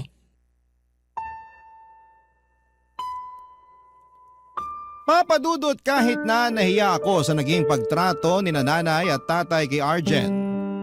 Sa kabilang banda ay natouch naman ako sa dahilan kung bakit nila ginawa yon. Magulang ko pa rin sila kaya alam kong kapakanan ko lang ang iniisip nila. Humingi naman ako ng paumanhin kay Arjen pero inassure naman niya ako na hindi yon big deal sa kanya. Naintindihan niya raw kasi ang mga magulang ko. Kaya nagpasalamat na lamang ako na ganon kalawak ang pangunawa niya. Naisip ko tuloy noon na napakaswerte ko pala kapag ako yung naging girlfriend niya. Sinabi ko kay Arjen na yun na ang huling beses na isasama ko siya sa bahay dahil nahihiya na ako sa pakikitungo sa kanya ng parents ko. Pero nagulat ako noong sinabi niya na pupunta pa rin daw siya at bibisita. Wala raw problema sa kanya kahit sungitan siya ni nanay at sindakin ni tatay. Normal lang daw naman yon sa mga magulang na gustong protektahan ang anak. Papadudod hindi ko po alam kung bakit gano'n na lamang siya magpursige na makuha ang loob ng mga magulang ko. Pero hindi raw siya titigil hanggat hindi niya nahuhuli ang kiliti nila papa at ng nanay ko. Barangay Love Stories. Barangay Love Stories. Papadudot imbes na madala sa pagpunta sa bahay namin si Arjen ay mas napadalas pa ang pagbisita niya. Madalas siyang may dalang pagkain at minsan mga gulay at prutas pa na galing sa tindahan niya.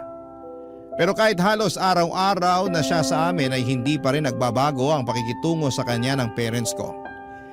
Si Jomar pa rin kasi ang mas gusto ni nanay para sa akin. Kahit na sinabi ko nang may nililigawan na yung tao. Si tatay naman ay hindi ko alam kung kinikilates ba niya si Arjen o talagang hindi niya lang talaga gusto para sa akin. Pero sa mga nangyaring yon ay hindi ko talaga inaasahan na magpapakitang gilas si Arjen kina nanay at tatay. Hanggang sa pagkakataong yon ay wala pa rin siyang nababanggit at wala pa rin kaming napag-uusapan na manliligaw na siya sa akin. Nung mahigit isang buwan na rin siyang pumupunta-punta sa bahay ay napansin ko na unti-unti nang nagbabago ang pakikitungo sa kanya ni tatay. Nauuna pa itong bumate sa kanya at kinakausap na rin siya ng mas maayos. Papadudot nag-resign na nga po pala noon si Arjen sa pagiging security guard sa school para makapag-focus na sa nasimulan niyang negosyo. Marami na raw kasi ang kumukuha sa kanya bilang supplier ng prutas at gulay sa mga talipapa. Isa pa'y hawak niya ang oras niya sa ganong klase ng trabaho.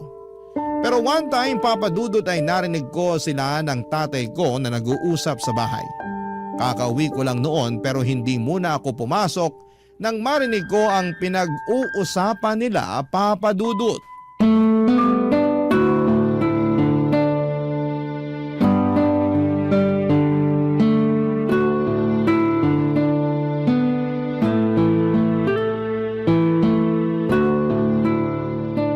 Nag-resign ka ba sa trabaho mo para magkaroon ka ng mas maraming oras para sa anak ko?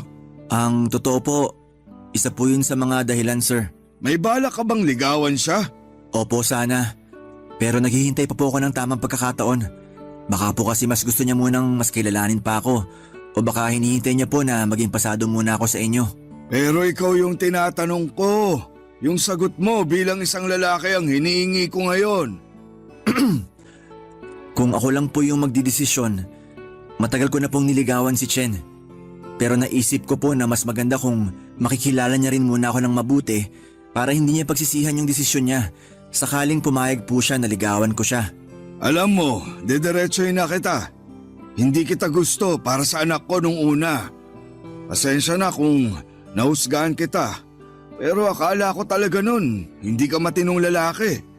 Pero naisip ko, sa tinagal-tagal na walang ipinapakilalang lalaki sa amin si Chen, siguro naman, hindi siya makikipaglapit sa lalaking makakasira lang ng buhay niya. Sir, pasensya na po kayo sa itatanong ko pero bakit po masyado niyong pinaghihigpitan si Chen? Ay, hindi pinanagutan ng tatay ko yung nanay ko nung ipinagbuntis ako. Kaya ayun, iniwan na lang ako sa tiyahin ko. Siya yung nagpalaki at nagpaaral sa akin noon.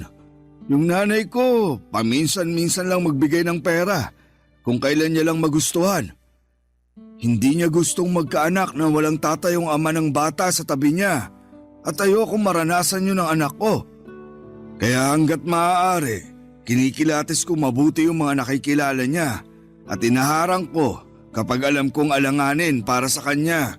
Pero hindi niyo po ba naisip na baka nahihirapan na rin siya? Naiisip ko naman yun.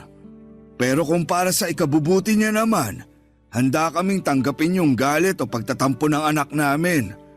Alam ko namang nasa tamang edad na siya, pero ang gusto namin, magabayan namin siya hanggang sa mapunta siya sa mabuting tao. Doon pa lang kami ni Mel mapapanatag.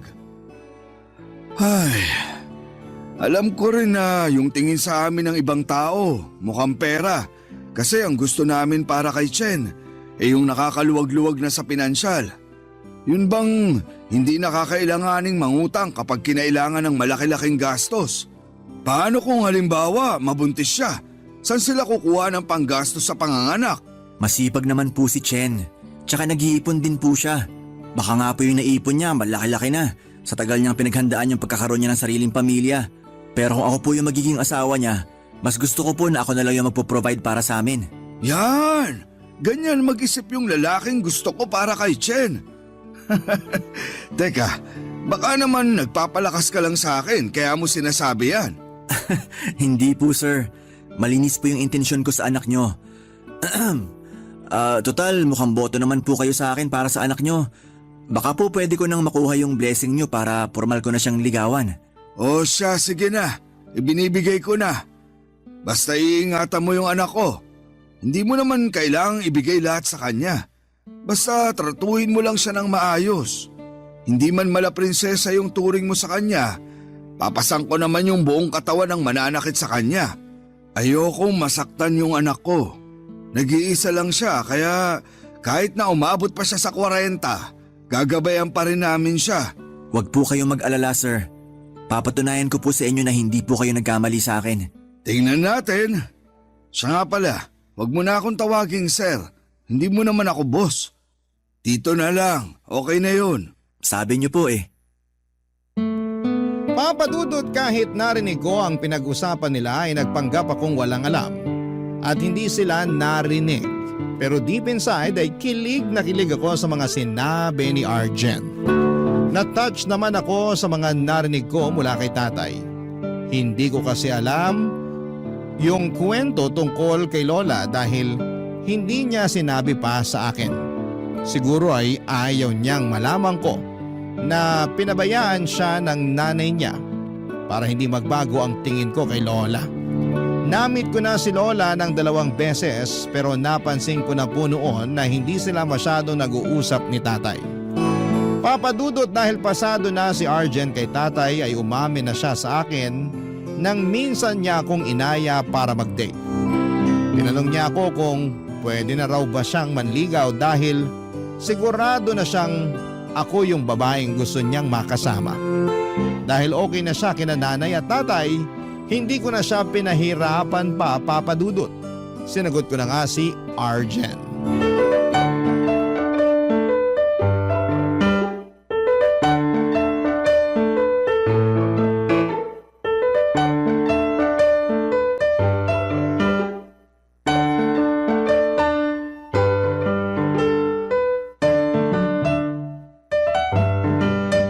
Kain ka na. Masarap yung mga ulam na niluto ni nanay. Oo nga, Arjen. Magpakabusog ka. Ang saya po pala kapag inaalok na ng pagkain. Hindi ko ramdam na mahal na yung mga bilihin. Ay, mahal pa rin naman yung mga bilihin ngayon. Pero dahil alam naming mahal mo talaga si Chen, pwede kang kumain dito kahit kailan mo gusto. Welcome ka na rito sa bahay namin. Ang sarap naman po pakinggan yan, tita. Naku, masanay ka na. Tsaka mahilig talaga akong magluto. Kung mapapadalas ka rito, baka manaba ka sa kakakain. Ngayon alam mo na kung bakit malaman ako. Tito, okay lang po kayo? Baka nakakain po kayo ng panis kaya bigla na lang kayong tumatawan na mag-isa dyan. May naalala lang ako. Hindi ko kasi makalimutan yung pati sabaw. Ipinagdadamot sa'yo ng asawa ko. Kasi naman itong si Chen, bigla na lang nagdala ng lalaki rito. Nay, sinabihan ko naman po kayo na may ipapakilala ako, di ba? Oo, pero sabi mo, kaibigan mo lang. Sa nakikita ko sa inyong dalawa, tinginan pa lang. Alam ko nang may nararamdaman kayo para sa isa't isa. Nahalata niyo po ba yon, Nay? Bakit naman hindi? Tsaka lalo na sa'yo, no? Kilalang kilala na kita, anak. Baka nakakalimutan mo, ako yung nagluwal sa'yo, kaya alam ko kung kailan ka hindi okay. At mas lalong alam ko kapag okay na okay ka. Yun yung nakita ko sa'yo nang isama mo rito si Arjen. Nay naman binibista niyo ako sa boyfriend ko. Ibig sabihin lang nun, matagal nang malakas yung tama mo sa akin. Bakit? Masama ba? Nga pala, Arjen. Kailan mo ipapakilala sa mga magulang mo si Chen? Ay, oo nga. Tsaka kailan namin sila makikilala? Ang totoo po niyan, nasabi ko na sa kanila yung tungkol sa inyo. Magpapaalam nga po sana ako kung pwede ko po silang isama rito. Mamamanhi ka na ba kayo? Tay? Hindi pa naman po pero doon na rin kami papunta. Pero gusto po muna sanang makipagkilala sa inyo ng mga magulang ko. Nakukwento ko na po kayo sa kanila kaya ayun, excited na makipagbanding. Naku, welcome na welcome sila dito sa bahay namin, ha? Sabihan mo lang kami kung kailan nila balak pumunta para mapaghandaan namin, ha? Sige po tita, sasabihan ko po sila mamaya. Ay, nakakatuwa talaga yung nangyayari ngayon. Akala ko talaga, tatandang dalaga na yung anak namin eh. Buti na lang, may nakilala pa siyang matinong lalaki. Si nanay. Akala mo naman hindi pinaglaban sa akin si Jomar. Parang kailan lang botong-boto kayo sa manok nyo Pareho lang kami ng nanay mo, nak. Pero malay ba naman namin na may nililigawan na pala yun? Hindi nyo na po kasi tinanong. Basta nyo na lang inimbitahan dito sa bahay. Syempre mahihiya naman pong tumanggi sa inyo. Hayaan mo na yun, nak. Uso rin mag-move on, di ba, Arjen? Po? Opo. Wow, sip-sip. Sorry na, ngayon lang to. Nagpapalakas pa kasi ako kay tito. Gusto mong magpalakas? Ubusin natin yung pinalamig ko sa ref mamaya. Mahal, okay lang ba? Oo naman. Si tatay na nga nag-aya sa'yo Naniniguro lang. Papadudod sa ganong paraan ko nga po nakilala ang lalaking masasabi kong blessing at regalo sa akin ng nasa itaas. Nang ipakilala ni Arjen ang mga magulang niya, kina nanay at tatay ay nagkasundo kaagad sila. Tulad ng boyfriend ko ay mababait din sila at magaling makisama kaya walang masabi ang parents ko sa kanila. Hindi na namin pinatagal ang boyfriend-girlfriend relationship namin ni Arjen. After 2 months ay nag-propose na siya sa akin at inihanda na namin ang kasal namin sa parehong taon. Sa ngayon po Papadudot ay kagagaling lang namin sa OB at nakumpirma nga po na buntis na po ako. Kahapon po kasi ay nag-PT ako at positive ang naging resulta. Sobrang saya nga po ng asawa ko dahil excited na talaga siya na magka-baby kami. Kaya naman masasabi ko po talaga na sobrang sulit yung matagal kong paghihintay at pag-iingat sa sarili ko. Na-realize ko rin po na nakatulong din pala yung pagiging choosy ko dahil mahaba man, ang itinakbo ng panahon ay napunta pa rin ako sa tamang tao. Hindi po ako binigo ni Arjen kaya araw-araw po akong nagpapasalamat na nakilala ko siya. At least ngayon, buo na po ang loob ko na bumuo ng sarili kong pamilya na siya ang kasama. Hanggang dito na lamang po ang kwento ko, Papa Dudut, at maraming salamat po and God bless po sa mga lahat ng mga tagapakinig ninyo sa inyong programa sa radyo sa Barangay Love Stories. Ang inyong forever kapuso at kabarangay, Chen.